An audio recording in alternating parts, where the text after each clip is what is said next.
नरेश मीणा की कोर्ट में पेशी टली, बोले टोंक जेल में था जान का खतरा, सरकार अपना वादा निभाए। टोंक SC/ST कोर्ट में नरेश मीणा की पेशी बुधवार को हुई, लेकिन कोर्ट में जज के ज्वाइन न करने के कारण चार्ज बहस नहीं हो पाई। अब अगली सुनवाई 9 मई को निर्धारित की गई है। कोर्ट से बाहर निकलते ही नरेश मीणा ने मीडिया से बात की और सरकार से अपना वादा निभाने की मांग दोहराई। उन्होंने कहा कि सरकार ने जो वादे किए थे अब उन्हें पूरा किया जाना चाहिए। बूंदी जेल ट्रांसफर को लेकर नरेश ने कहा कि टोंक जेल में उनकी जान को खतरा था, वहां हथियार भी मिल चुके हैं, जिससे उनकी सुरक्षा पर सवाल उठते हैं। समझौते की बात पर नरेश मीणा ने नाराजगी जताई और कहा कि जो समर्थक समझौते की बात करते हैं वे उनके संघर्ष की भावना को नहीं समझते। उन्होंने साफ कहा है, ये लड़ाई आत्मसम्मान और हक की है, जिसमें कोई समझौता नहीं होगा।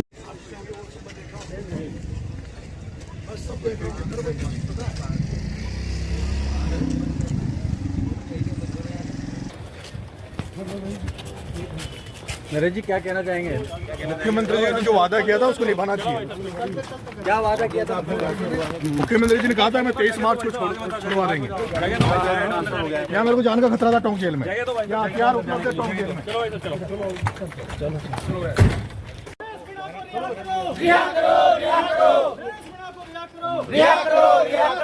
जय सिंह सोलंकी हाय हाय हाय हाय हाय, मिनिस्टर जय सिंह सोलंकी हाय हाय हाय, मिनिस्टर जय सिंह सोलंकी हाय हाय।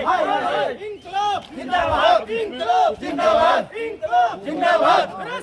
रिहा करो, रिहा करो, रिहा करो, रिहा करो, रिहा करो, रिहा करो। इंकलाब जिंदाबाद, इंकलाब जिंदाबाद।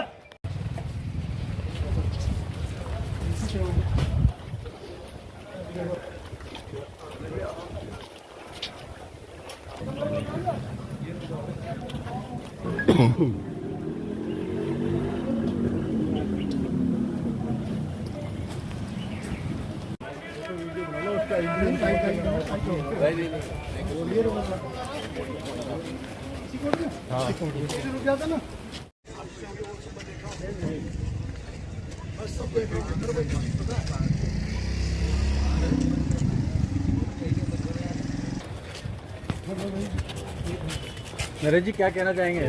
मुख्यमंत्री जी ने जो वादा किया था उसको निभाना चाहिए। क्या वादा किया था?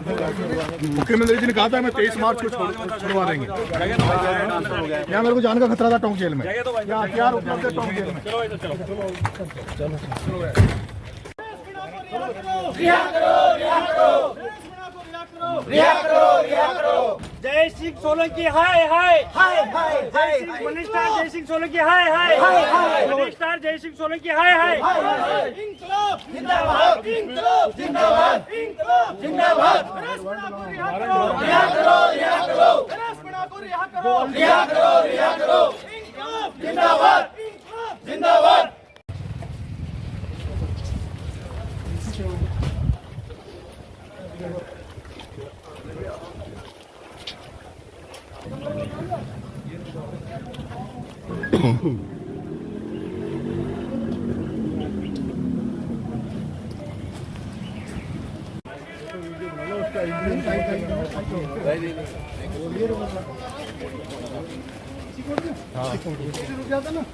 लगाओ ना, मैं लगा रहा हूँ ना, तुम तो लगाओ। माइक लगा लो, दोनों हाथों से कैमरा छोड़ दो, मैं कर रहा हूँ रिकॉर्डिंग।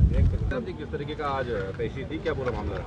यानी नरेश मीणा की यहाँ 23 तारीख को FIR नंबर 166/2024 नगर फोर्ट में चार्ज बहस हो चुकी थी और वास्ते आदेश तारीख पेशी 28 नियत थी। इसी दौरान माननीय जज साहब का ट्रांसफ़र हो गया, तो उस वजह से 28 तारीख को ट्रांसफराधीन होने के कारण तारीख पेशी 5 नियत की गई थी। चूँकि आज दिन तक पुराने अधिकारी रिलीव हो गए और नए अधिकारी ने ज्वाइन नहीं किया, तो जो FIR नंबर 166/24 और 167/24 दोनों जो FIR में यहाँ वास्ते चार्ज बहस हेतु नियत है, और जैसे ही माननीय न्यायाधीश महोदय ज्वाइन करेंगे तो चार्ज बहस होगी। क्योंकि ये बात आपको सभी को विदित है, नरेश पर एक भी व्यक्तिगत मुकदमा नहीं है।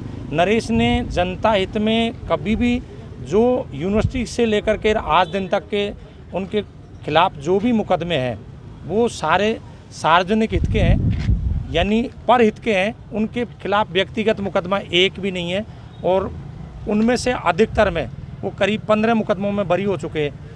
अभी थोड़े दिन पहले जयपुर से एक मुकदमे में बरी हुए हैं, वो भी 2004 का था। इससे पहले एक मुकदमे में बरी हुए और कुछ सरकार ने विड्रॉ कर लिए थे। तो इस तरह से अभी नरेश के खिलाफ जो मुकदमे थे उनमें से अधिकतर मुकदमे फैसल हो गए, कुछ मुकदमे पेंडिंग है, वो भी सारे मुकदमे जनहित के हैं। नरेश निश्चित रूप से एक विचार है, विचारधारा है, जनता की आवाम है। नई तारीख क्या दी गई है? नई तारीख 9 तारीख दी है। 9 मई को शायद जज साहब ज्वाइन कर लेंगे, 9 या 8 को, तो उस दिन चार्ज बहस होगी। जमानत अर्जी पे फैसला होना है और एक पे चार्ज बहस होनी है। नहीं सर, दोनों ही यहाँ चार्ज के लिए है। जमानत अर्जी माननीय उच्च न्यायालय के यहाँ हमने पेश कर रखी है, लेकिन यहाँ चार्ज के लिए नियत है।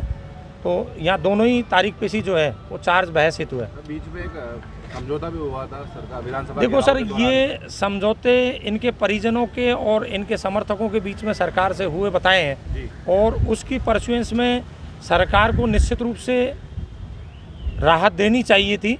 और समय क्यों लग रहा है ये मैं नहीं बता सकता, क्योंकि सरकार के और इनके बीच में, इनके परिजनों के बीच में इनके पिताजी और ये गए थे, और वहाँ इनके मध्य जो वार्ता हुई तदनुसार, चूँकि परिजन बताते हैं, सीएम साहब ने ये कहा था कि साहब आप भी सरपंच हो, मैं भी सरपंच रहा था, और किसान का बेटा है, ये कोई अपराधी नहीं है।